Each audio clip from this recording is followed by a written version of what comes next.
This is the Vale Renegades podcast brought to you by Nick and Sam from the local Vale Renegades club at Firestorm.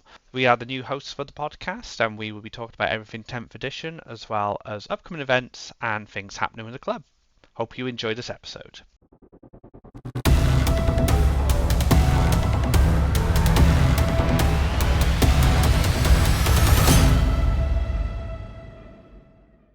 Hello and welcome back to another Vale Renegades podcast. I'm Nick and joining me as usual is Sam. How you doing, dude? Hello. Yes, I'm very well. Thank you very much. Very excited. Lots to talk about. Very keen to get in.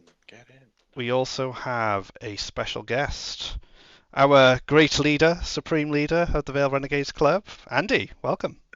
Oh my. Hello. You've been referred to as supreme leader before. Oh god.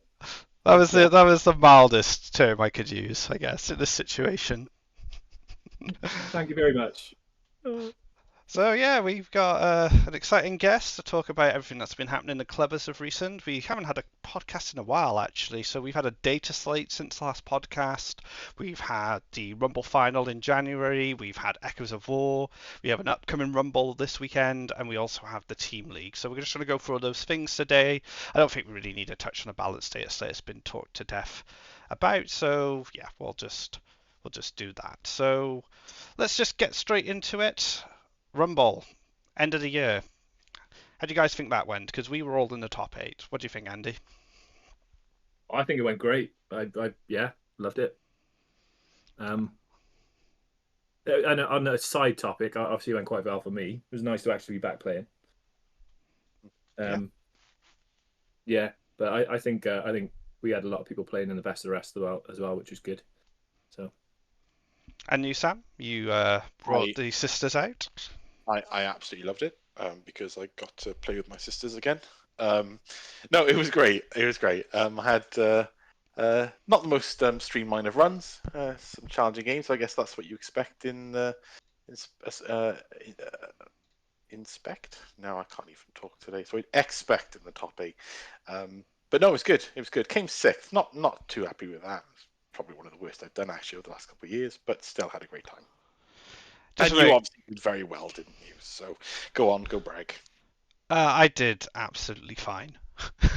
I was playing a faction I'd played the whole day at Slate. I had a good matchup in the Orcs start off with, which I already played that exact mission against Ben, if you're listening, and I did the exact same tactic I did against you in that mission we played, and it worked again, so all good. I played against Eldar and won really convincingly. That was a bit strange, and then I lost very convincingly to Andy, so it comes full circle.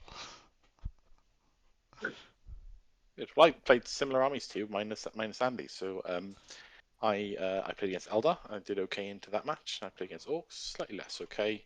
And my first game was against World Leaders, which was very much not okay. Pete. And who did you play against, Andy? Barry's first round, Eldar. That was a interesting game where all my plasma guys decided to die, and one turn it nearly completely turned the game. I played World Eaters next, so who Sam played, Pete. That was a weird game. KG. And then finally you, with some Botan. All good games. Yeah, I was playing Space Marines Vanguard. Well, Dark Angels specifically. Did my own little twist on it. And yeah, I didn't completely fail as a human during the day, which was nice, because I wasn't doing great in the build-up, I guess. So that was good, yeah. Yeah, and it's important to note as well that this tournament was pre-slate. We were waiting for the slate to come out, and we thought it was going to come out that weekend, and it didn't. So luckily, we made no silly decisions based on that that information, because we didn't have the slate until the following week. So yeah, it was a good way to wrap up a pretty healthy season, I think, of 40k. You know, we had a couple of armies which were causing trouble with Eldar and CSM, but then the slate sorted that out and created new trouble, as slates generally do. But yeah, it was awesome. Keeps us on toes, doesn't it? It definitely keeps us on our toes. That's one way to describe it. It's the issue with the data slates, though, isn't it? Is that there's this massive push at the moment, I think, or in recent years at least, a bigger push on the competitive scene from GW, and keeping us in the dark of when things are happening really doesn't help that environment. I find anyway. I don't know whether you guys It's frustrating, isn't it? Really it frustrating. is annoying. Very much so. There needs to be more transparency. I think they're getting better in some ways, I suppose. Like they're going through the philosophy of how they do the slates and stuff, but from kind of a release schedule, like every social post was just when is slate, when is slate, when is balance slate, and their social media manager must have just wanted to kill themselves, like because that's basically any post that was posted. That's what the replies were. And I think just a bit of transparency from Games Workshop saying, hey, the data slate is likely to be released on this date. However, we reserve the right to change that if we need to change it. Fantastic, because at least then you're like, okay, I'm expecting something on this date. They might change it, but at least I know. It is really frustrating. I was like pulling my hair out for 2 weeks. It was annoying. As organisers, it's really annoying. They must have Steve on a watch list as well. The amount of times he was posting about it. the weird data slate. He's like the kid in the back of the car, isn't it? Like, are we there yet? Are we there yet? Yeah, that was what he was doing. It was that meme of, I think it's Good Morning Britain, and all the monkeys sat on the sofa. It's like, where's data slate? And it was just constantly. But speaking of data slates, the data slate did lead into our next event, which is our premium singles event of the year, and that is Echoes of War, where Sam was a participant, and Andy and myself took the admin seats for this one. Fairly big event. I think we had 38 players in total. From an organising perspective, Andy, how do you think it went? Stressful, actually. 10th is so I've TO'd since 7th. 7th, technically 6th, but 7th edition properly. 7th edition was a very hard edition. You had to answer a lot of rules questions. This was the closest it's been to that since 7th, which is bad. So there were a lot of rules questions, but yeah, I think it went off. I feel like we did quite a good job. Seemed like a lot of people enjoyed themselves. Well, what do I know though? Everyone can disagree with me, I guess. Sam probably knows better. No, as a player there and going through and experiencing everything exactly the same as I presume everyone else. Unless I have such a warped view on reality, it might be a bit different, but you never know. No, it was brilliant. It was nice and straightforward. The packs were really good. It's one of my favorite parts actually, is being able to have a printed pack carry around with you, keep things nice and tidy with your opponents, and that's everything to hand. So very nice and all in one place there. And the transition between rounds was very smooth actually. So locating tables, having space, being able to set up and get straight into it, I found very seamless actually. So unlike some of my less organized times, I felt able to get in between games without a mad rush. I got the general sense around the room and the people I played against. No one seemed like in a mad panic. So I thought that was really well delivered from an organization setting up sense actually. ECP not breaking helped. It didn't crap itself, so that was nice. We had that issue with iPhone users a little bit, didn't we? Towards the leading up to it. Couldn't see lists. I was a little bit nervous, but that went away as soon as the parents came out. That was good. Yeah, I originally couldn't put the scores in on my phone. Oh. It's because they're getting rid of the TO app. So there's just a lot going on, but we could do it online, and it seemingly was okay. You mentioned they're getting rid of the TO app, but what's the point in the other app if the TO app goes? The TO app just sort of helped you with doing the organisation side of it. I did everything on it. I just had it open there, like right, I can fill in your score if need be, but you can also do that online. So I'm assuming that's why they're getting rid of it. So I've had a mess around with it today, funny enough, and it's fine. Yeah, you can still do what you could. It's a little bit weird and different, but I don't think it'll take long to get used to it, and it'll be the same as the TO app. So isn't BCP's new app basically, here's a portal to the website? Yeah, everything goes through the website. Yeah, the app may as well not exist. Yeah, Yeah. it is a bit daft. Just a big shout out to James, Anna, and Gareth who helped with the admin duties on the day. Really made life easier for us. Having an extra pair of eyes and hands to help out. Gareth, painfully playing through 2 games as AdMech. Shout out to Really? you, Oh, dude. this was amazing. Yeah, well, he's basically told us now that he's a full-time AdMech player since Yeah, yeah. losing those 2 games. So good on And they've him. got that in my army, right? Just here you go, mate. There's 80 rangers. You'll be great. You know, like with some events that you attend or witness, you've got people on like microphones or sometimes like these sort of handheld speakers. Is there like the opposite of that to make Gareth quieter? Is that a thing, or can we use one We of those? didn't need the mic actually, did we? We just had Not him. at all. Not at all. You had you had the town crier like at full blooming swing at the event. I put my fingers in my ears every time he did an announcement. I mean, the man has to shout at delinquents for a living, so I guess you gotta have a pretty loud voice for that. He was good at it. He suited. was Like, good at it. we needed someone who could do that. To be fair, and he did a good job. He's really good at being loud. Well done, guy. So any It was viewers, if your eardrums did burst during echoes, we're not responsible. It's Gareth's fault. Yeah. I think it's more the reactions. 'Cause obviously, I was playing games, and occasionally me and my opponent would just jump and shit ourselves because the town crier was guys. like ah! No, it's good. It's very clear actually, and it definitely did travel. So, Gareth, you have a new job. Definitely a new job. So, speaking of games, we gave you a bit of a point of view from behind the desk at a tournament. You were the one who actually played in it, Sam. How did your games go? Absolutely brilliantly. Actually, I had an absolutely cracking time. Started off a little tough. I had a 15-5 loss at the beginning against Taff Jones, one of the club regulars and someone I've played quite a bit recently after having never played him for forever almost.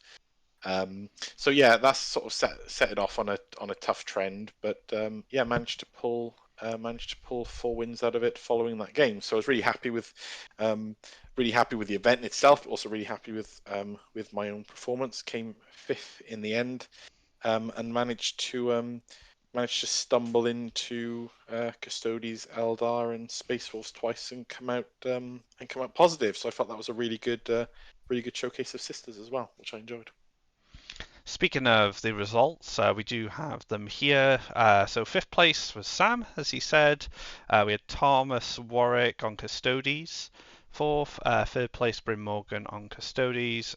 Jake, not going to butcher your last name here, someone else could do it, Sam. Rojanovic. There you go. That's pretty good. 2nd on Tau, and then Chris Lewis, our very own on Dark Angels, taking the whole event. Fantastic event. A really kind of strong level of play at the top tables. A lot of Custodes. Well, inevitable at this point, I think, of the data slate. But yeah, it was a good event. I do have a question for Andy. Can you please explain to me how Hunter's Instinct works? You bastard. Let me pass it over to my esteemed assistant judge. Oh, it happens to be you. Do you know what Hunter's Instinct does, Sam? Hunter's Instinct. That is I do know. That is the reserve stratagem. Put something in reserve, but not stratagem. It's Let's enhancement, isn't it? That allows you to when you come in from strategic reserves, you basically count the turn as one higher, so you can like deploy in your opponent's deployment zone, even though it's turn 2. Am I right? Yeah. Can you use it turn 1 with that enhancement? Can you come on the table turn 1? I mean, you can try to if you want to get told you're cheating. Sure. No, you cannot. We had to dig so deep to get a proper answer for that, though. Oh, it was stressful. We had to refer to like different rules to clarify that for us. So we had to use the strategic reserves rule from the pamphlet in the Leviathan the Leviathan box, so the card box, and then we had to use the drop pod ruling, which specifies you can come in turn 1, just to get an answer for this. Referencing left, right, and centre, like, but this rule says it does this. Or there was two, wasn't there? There was the drop pod rule and the guard reinforcements, and I think there's some others that are similar. And we're like, all right, well, they say that, so let's use that as a, like, what should we say? 100% sure. That's a standard. And then it didn't say that, so. I think there's correct me if I'm wrong, because I'm not super familiar. I think there's a it might be an enhancement again, actually, in the Dark Angels Deathwing detachment in the new codex that hasn't come out yet. All right, nobody's going to play it. So and I've got I can't quite remember the wording, but that might be a similar to drop pod scenario. Oh, it says specifically you can come in round 1. I don't know. I don't have the codex. I think I know what you're on about. My brother read it to me, and he quoted that same lines on the drop pod. I think the stratagem allows you to deep strike outside the 3 inches, which is quite funny with the big Terminator brick. But yeah, I think they might have something that specifically says it ignores the mission rules, which is similar to the drop pod wording, unless it doesn't, and someone will correct. Yeah. So the only problem is, right, you'll have. So it's that the rule doesn't specifically quite clearly say this is how it's played, because we dug really far to try and find that out, and we're like, well, it doesn't. So now we have to look at a load of other stuff. Yeah, we were just reducing down the likelihood of it working one way, but we didn't get a definitive answer. It ended up being we as judges were like, well, we've narrowed it down as much as we can, and we're just going to go with this. Terrible that is. That's awful rules writing. We need an FAQ. Yes, yeah, definitely. An FAQ, because it was based. There is an FAQ for it. Just whatever. We referred to Reddit forum posts first, and then we kind of made our own judgment based on, how other rules and restrictions interacted with it. For me, the big one for the rule, it says it doesn't specifically say you can come in turn 1, whereas other rules do, like a drop pod, for example. So, my mind, if I was a rules writer, you would have. If you wanted it to come in turn 1, you would specifically say it because you've done it for other rules.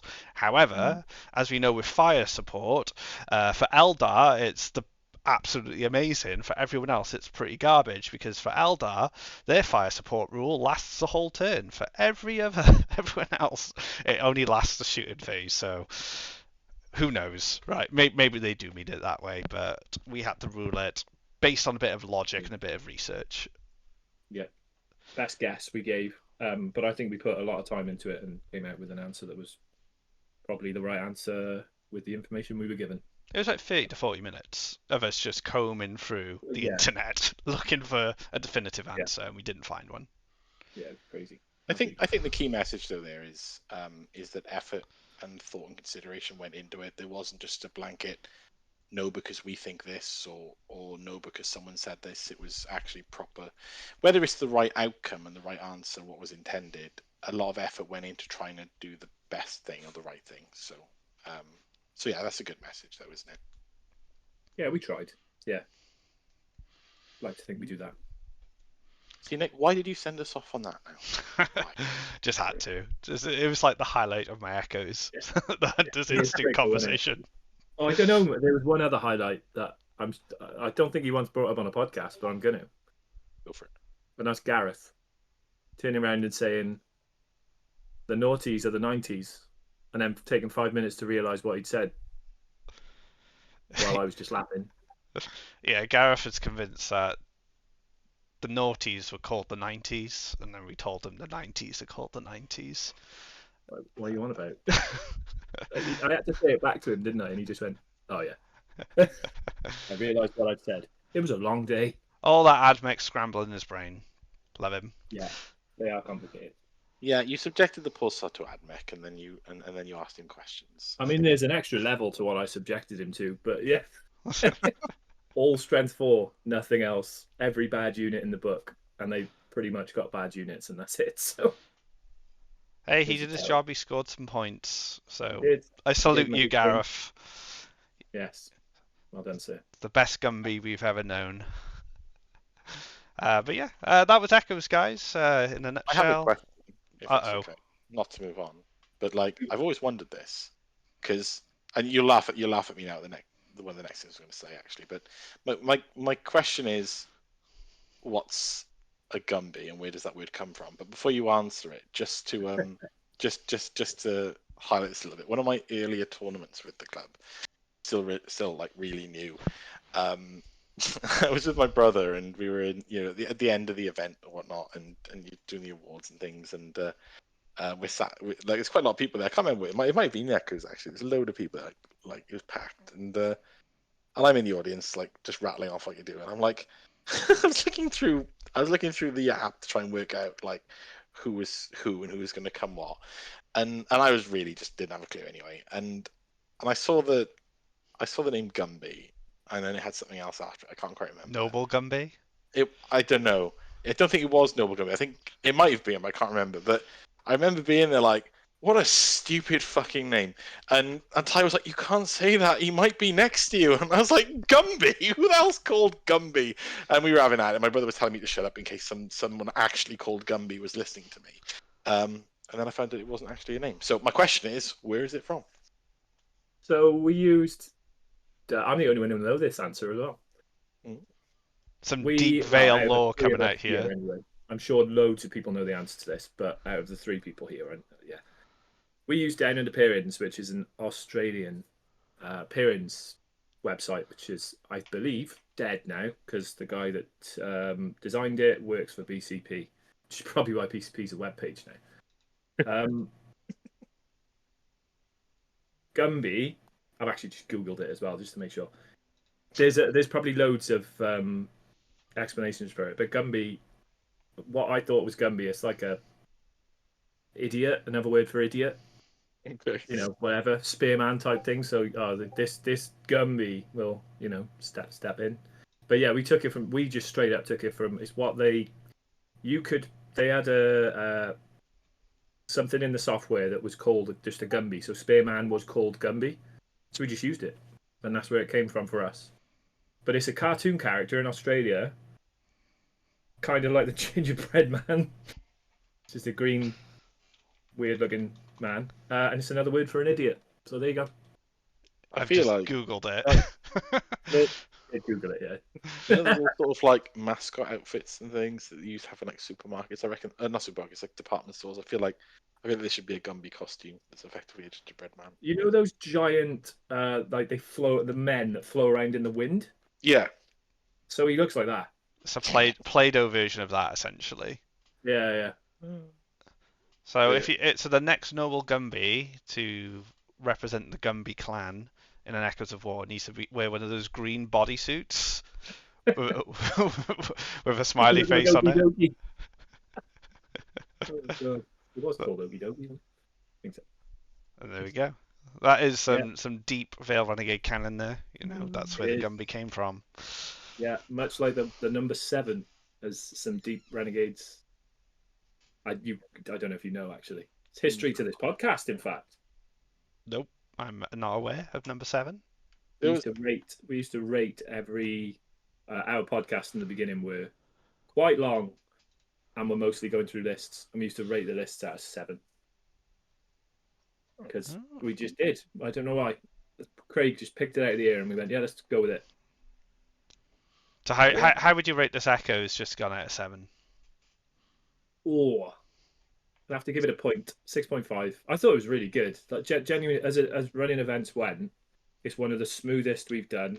We had a lot of rules questions because of 10th, but actually I thought it went really well. From my point of view, I was like, yeah, this was really good, really, really positive. Awesome. And from the player perspective, yeah, it was seamless and yeah, it was good. And I think also not knowing but witnessing like some of the effort that went in from you guys as well, and some of the other sort of TO support with some of the more challenging circumstances that went on. I think everything seemed to be handled really well, and there wasn't any spillover, with any of the more challenging scenarios to anyone else. It didn't affect the wider group, I don't think. So I think you guys did a really good job. That's good to hear, actually. Yeah. Awesome, guys. All right. What's next, Nick? That is the past. Let's talk about the future. We have the first Rumble of many this year. That will lead up to the Renegades Rumble final next year in January. There has been a minor change to how you're doing things now. We're actually doing 9 events you can qualify for. It used to be 6? 6, yeah. We had 2 or 3 that were like sort of fun, monthly mashups, I think I called them. Mhm. But now I just went, let's do a big build up, bugger it. It's really good as well. So if you are maybe one of the newer players in our community, just getting into tournaments, you have a lot of opportunities to accumulate points. It'd be very hard to not get free scores, I think, this year if you're an active member of the community. So I think it's a good shout. I think it was a good change. Yeah, I think it's great. For someone who isn't able to come to the event this weekend or the first event, seeing how many opportunities there are, knowing what I was able to deliver last year in terms of attendance, it really takes that pressure off a little bit, and I don't feel, obviously I feel like I'm missing out because I'll be missing out on a fun event, but I don't feel like I'm sabotaging or my potential is being sabotaged because I can't come to a single event. It's really good that there's so many. Yeah, it's awesome. And we got one this weekend, like you said, on Saturday. It's going to be 16 players from club and from outside the club, maybe. I'm not sure. I think everyone's mostly club. And from outside, yeah. Yeah, and we got some spicy matchups to start things off for round 1. Any highlights for you, Andy? The Chris off, definitely. Scribb versus Christopher Scribben versus Chris Lewis. That's a doozy. World Eaters and Dark Angels. Demonic Thomas the Tank Engine versus lots of Ravenwing bikes. Yeah, I called it as a good matchup before I read Chris's list. It's a very different list to what I expected him to play. But that'll be a good game. That's a standout one for me. There's a couple though. I think for me, the standout game is going to be me versus Reese, and me not killing anything with a 2-up save. Pretty much. You'll get to roll loads of dice though, mate. I will. I just won't do a lot. Nothing more satisfying than rolling loads of dice and doing nothing. Yeah, go me. Well, I think, I know we've discussed this briefly sort of in pre-podcast notes, but still, there's a load of names I've got the pairings in front of me. I don't have access to see the lists, but there's a lot of names in that group that I suppose I'm not super familiar with, and that's a good thing. New players. Hopefully they can have a good time, enjoy the experience, and want to come again. So welcome to. Probably none of you will listen to this, I suppose, but welcome, and it's great to have you. The biggest surprise for me for this Rumble is Taff not playing Grey Knights. I thought that as well. Yeah, he had the opportunity for 3 reps today on Saturday, and he didn't take it. He defaulted back to his Ultramarine Raven Guard-esque army. I mean, once you go Ultramarines, there is no returning, right? Andy returned. He was no. They are the best Space Marines. I regret that. Every time I said, I get a CP because of this, see you next Tuesday. Sorry, Sam, but I do not like Ultramarines. They are the best Space Marine chapter, by far. I think you mean a 5-letter word instead of that 4-letter word, but look, you do you. The best Space Marine chapter is a dead Space Marine chapter. Oh. The Legion of the Damned. There we go. Actually, you play them as well, so that's fine. Yeah, there you go. Well, actually, my Ultramarines are almost now completely painted Legion of the Damned, but hey, they're not Ultramarines anymore. They're dead Ultramarines, but don't think it's helping my point. The only good Calgar is a dead Calgar. Exactly.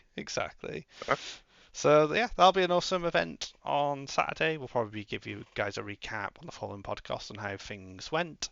But I think the thing most of our community and some other communities as well are excited about is the upcoming Team League, where we have 8 teams of 4 players competing across I want to say 9 month, Andy, is that correct? 9 months? Yeah, 9 months. Spot on. 9-month league, exactly like football, home and away, and then you have a league table, Yep. and we crown a victor at the end of the year. I never thought I'd hear this described as exactly like football, but excellent. It's the Premier League of Warhammer in South Wales. Oh my god! Yep, just like that famous South Wales football. Yep. Welsh Premier League, maybe. Yeah. Brilliant. Hey, in fact, if it's Wrexham probably can going to do have it, we it's can. probably going to have a better turnout and better sponsors, isn't it? To be fair to us, so yes. Honestly, like ever since we announced this team league, Ryan Reynolds and Rob McAnally, they've been calling me. They want in on that Amazon Prime TV show incoming. Mm. You know what they're God, like with the Welsh. You know what that'd be like. They struggle for content because it'd be so boring. How many hours does the game take? 3? What do you do? When's half time? So 4th of March is kickoff date. Kickoff date. See, I've used it. There you go. These bloody football What are you referees using football terms? Yeah, I know. Surprised I know when kickoff. That's probably about it. It's the extent of my football knowledge. Yes, kickoff date 4th of. It is the 4th. Yeah, 4th of March. Yeah. 5 days away. Well, from recording at least, anyway. Sam is so invested. He's made a premium spreadsheet for arranging his games, and he's very disappointed that we haven't seen it yet. I've got a bit. Give credit to the person who actually did that. I was gonna say. So, Faris sent me his team's availability list, and I think before even recognizing or even bothering to look at what the availability was, I'd asked him for a copy of it because it was like, for anyone who likes spreadsheets and organization, it was heaven on a spreadsheet. I've seen it, and it was pretty impressive. Yeah. And yeah, he kindly sent it over to me, and our team, the Sham Masterpieces, I'll explain the name in a bit, have adopted it, and yeah, and we're using it, and we've gone with spreadsheet much. We've got a scoring matrix, we've got an availability matrix, we've got pairings. Is it all on the same spreadsheet? No, we haven't shared that, for God's sake. No, that's secret. This secret information. Yes. No, it's just the availability. So, and for any other team captains listening, posting your entire team's availability in a place where all other teams can view it might make pairings a bit easier. Hint. It might be helpful. Good point. Be That's a good point. Because then a team can get together, look at your team's availability, and go, look, those line up with availability on our spreadsheet. Let's book in a game. Easy peasy. None of this. You free this date? No. You free this date? No. This? No. Which we've already had some of that. No more. No other options. Just are you free? No. Okay. Yeah. Yeah. And when are you free? ... Yes, there's been some of it. There's been a little bit of that. So yes, do everyone else a favor, team captains. Get your teams together. Make an availability spreadsheet. You can even use Faris's template. I give you permission, and get it. Get it posted in the team league. There is actually a channel in there. I can't remember the exact name of it, but you'll see where I've dropped mine. Drop yours in there as well. Don't fill it with questions or posts. Just get your spreadsheets on there, and we can quick and easy reference for everyone else, and would be very much appreciated. Match arrangements, right? Is it that? No, you haven't put in there. Never mind. Well, it'll be something to be sorted out. Go and look, when you guys listen to this podcast, we would have already sorted it, and everyone will be happy. I mean, Sam's already got 2 games organised, right? I know, yeah, 2 games organised. We've got one of our players shooting off to the other side of the world for a month, so we've had to be a little bit more proactive on the early stages to try and not leave ourselves under too much pressure towards the end. So yeah, we've got games lined up on the 12th and the 16th already. We possibly we nearly had a 3rd game lined up as well, but James does need a bit of time to actually get ready to go to Australia. So yeah, we're doing 2 before and 2 after. Got to pack all that Lambrini, innit?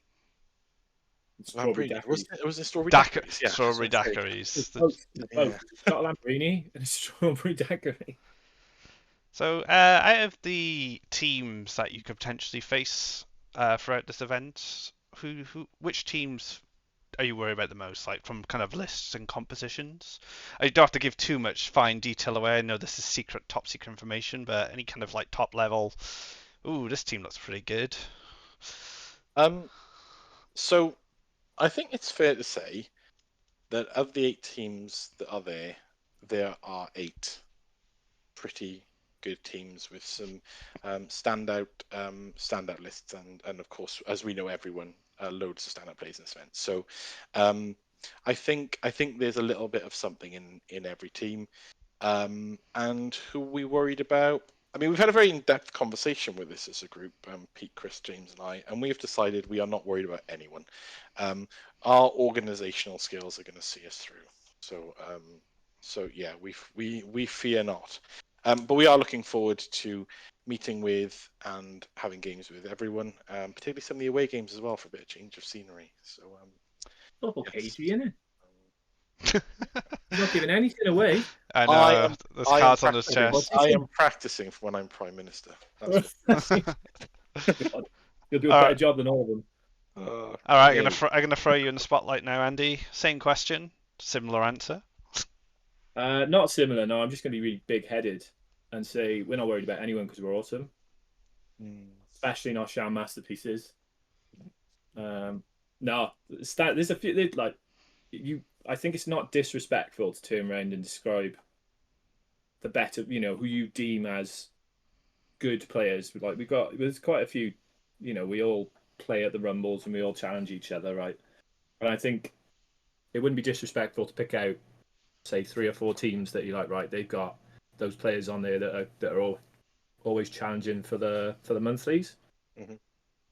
I won't say anything about my team because I am big-headed, but I'm not going to be. I was going to say, you haven't got anyone that challenges for the monthlies, but that doesn't really work, does it? So... Well, I'm not exactly playing up to a massive crowd as well. I know it's the podcast, but in actual fact, it's only you two sat here. So, yeah. No. So your guys' team definitely like Sam masterpieces. The 5 Roads lads, they're always going to be there. I'm actually being really dumb and forgetting some of the teams. So let me have a look. Well, while you're having a look, I'm just going to jump in because I've reminded I was going to share where Sham Masterpieces came from because we were struggling a little bit for a team name. So I had a brainwave of, well, let's put all of our names together and see what anagrams Google comes out with. Now, Sham Masterpieces wasn't the first one.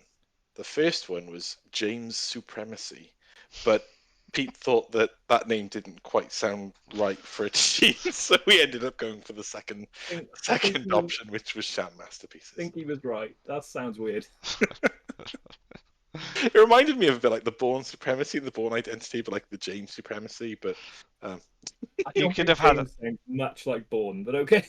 You could have had a string of names then for the next few years. Start off with the James Identity, then James Supremacy, and the James Ultimatum. 3-year names there, yeah. I know. Yeah. I think what it was, Pete didn't. It was actually Pete that advised I didn't go for it, and I don't think he was listening to the James in the name. I think he was listening more to. I don't think you should have the word supremacy in your team's name. So yes, yeah, it's an interesting name, isn't it? Or word. Yeah. Other teams up. Anyway, my little side story out the way. I'll hand back over. Nice. Yeah, so I said you guys 5 Roads. I think the Ronza, right? They'll it's just, you know what? I say it's not disrespectful to pick a few, but like you said, Sam, there's at least one player in every team that you can say they're good. Yeah. So it's great to have so many, 8 teams. We've tried a team league across South Wales. I know there's only it's only a small-ish group. There's only a few clubs at the moment getting involved, and hopefully I'll get better next year. But yeah, it's a good spread. I wouldn't say I'm worried about anything. I'm just quite excited to play some games. We'll start doing our Matrix soon and whatever. And you haven't started the Matrix, and Nick, are you slipping? I mean, you haven't done your Matrix yet. We've got a spreadsheet. I am slipping in my old age. I am old now. You might have already done. You spoke about it, Nick. You might have done yours. I haven't looked. Have you done it? I have done my Parametrics, yes. There we go. Yeah, there we go. There we go. It's just everyone else doesn't. But I think it's worth mentioning, like, I am probing for a bit of banter here, but ultimately the team league's purpose is to elevate and level up our whole scene, like the South Wales scene. Like that is its purpose. You know, we get to, not only do we get to play loads of games, do a bit of traveling, team up with our friends, but we also get to, you know, compete at a level with players that who are new, who are seasoned, and yeah, you know, try and just bring up the level of play within our communities. And I think that's what we've always strived for, not just in the Vale, Yeah. but I think that's what this team league's purpose was from the get-go. Absolutely. Yeah, yeah. There's a few goals for it, isn't there? It'd be good.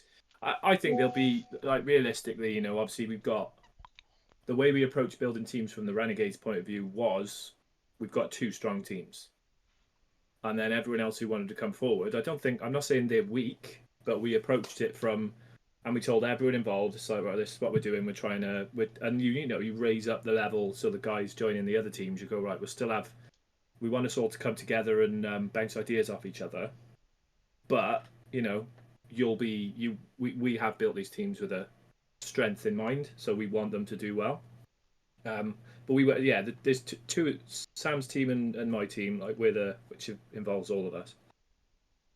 We'll be there or thereabouts. And the 5 roads, that's got Liam, Chris, Alex, and John. You know, like Liam and Chris have played together with me and you, Nick, at the recent Welsh tournament. We did really well, so they're really good players. I think there's 3 or 4 teams that could win it. Those 3 stand out to me. If I'm going to pick them, I'll get absolutely slagged off for this probably, but I'm used to it, so it's fine. I mean, but I think those 3. and because it's like a 9-month season, there's so much time to like build on something you develop for your team. For example, like, I'm playing Sisters. I started playing Sisters at the beginning of the year, I think. Didn't really. I had a few games for the slate, but the slate's when I really deep dived into, because we had the Rumble, so I was still playing Votan. So hopefully by the end of this season, and I think I'll still be on Sisters. I'll just have so much knowledge for that faction, and it's just another faction in my toolbox for this edition going into next year. And maybe I won't play them the whole 9 months. Maybe I'll switch up to something else. But you know, having those reps, you know, seeing where they fit in the team. Which I think is a little easier in Votan, if I'm honest, even now. So I think that's really valuable long term, and I think that'll be valuable for everyone who's playing long term. Yeah. That's what teams does, doesn't it? You get more everyone being involved and playing, no matter who you are or how much you've played. If you take part in this team league, you know you're making quite a big commitment because there's some travel involved. Not too much, but so naturally being the furthest away, you're going to get loads out of teams because it encourages conversation. You're looking at matrices, whereas in singles you just sort of go, I'll just look at my faction and turn up to a tournament or something. Maybe you'll put some extra thought into what you think the meta is or whatever, but teams just encourages so much more that it'll make everyone just elevate their skill level and get better. And if you play better players, you get better. Simple as that. So it should be really good this year. Another knock-on effect of this as well, and I think which is also really positive, is the format of our league. It's 4 players, so 4 players per team. That actually feeds into Brothers in Arms. So you could actually take all 8 teams from this league and you have them all as 8 competitors going into Brothers in Arms because they've played together for like 6 to 8 months to that point. You know, they've got their reps in. You know how your team composition works. You'll see your strengths and weaknesses going through the season. So ultimately, you're just building up to like a more premium event in Brother in Arms. We have people like Ignite come in, Team England stuff. Might be able to rumble with those guys. We don't know. I think it's quite exciting. Yeah. Continuity is really important to. What's the word for? I'm not great at English. But if you keep a team together and you play together for a long time, using similar factions, not chopping and changing too much, you're going to get a lot better. 40k is a game that is, if you play a lot, you just naturally get better at the game. Reps, isn't it? So, same thing with teams. Yeah. Awesome. Hopefully they all sign up for Brothers. Fingers crossed. Yeah, definitely. If you're in a team, guys, and you listen to this, have that conversation now with your teams. Be like, is this our team for Brothers? Like, we can build something here. And I think you'll get a lot of value out of that long term. But yeah. That's only like 6 or 7 months away. It's funny how fast like time goes by, because it doesn't feel longer. We just did it. It's actually a lot longer than that now. It's in December. I'm wrong, everyone. Again.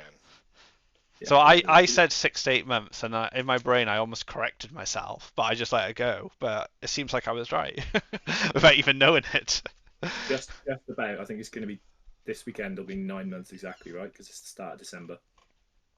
Yeah. But that gives us loads of time to build up to it and practice and get those games in, Smash face in the league. Yes. Exactly. And for some of us this weekend, the Rumble is just practice for the team league. I know that Andy, myself, and John, all from our team, are bringing teams lists. I think Gerard and Rob are bringing their teams lists, and I think and Chris Scriven as well. He's bringing his team list. Yeah. I haven't checked Bryn, but I would imagine he's doing the same. So it just goes to show like that you can play in these singles events with teams lists, and maybe you won't perform as well as maybe a singles tuned list, but you're going to get a lot of information, which is going to help in those team games. Yeah, for sure. No, I'm really I'm really sad I'm missing out, but I will see you guys there. I will be popping in. I need to inject more sisters into my bloodstream, so I will be popping in the morning. I will say hi to you all, and then I will pick up some sisters, and then I will leave. But yes, I am. You'll be at the next one, mate. Oh, I will be at most. Like every year over the past 3 years, I will endeavour to be at most. But yeah, I will see you guys on the weekend though. Awesome. Nice. I think that covers just about everything, unless you guys want to touch upon any other subjects before we leave. I got nothing to add. I think we will leave the spin-off into another 45 minutes talking about painting this episode, shall we, Nick? Or another 45 minutes talking about Sisters of Battle. Oh yeah. For everyone out there, we did you all a massive favour, and Nick and I chewed fat on Sisters an hour when we were actually supposed to record the podcast. To the point it got so late that we couldn't.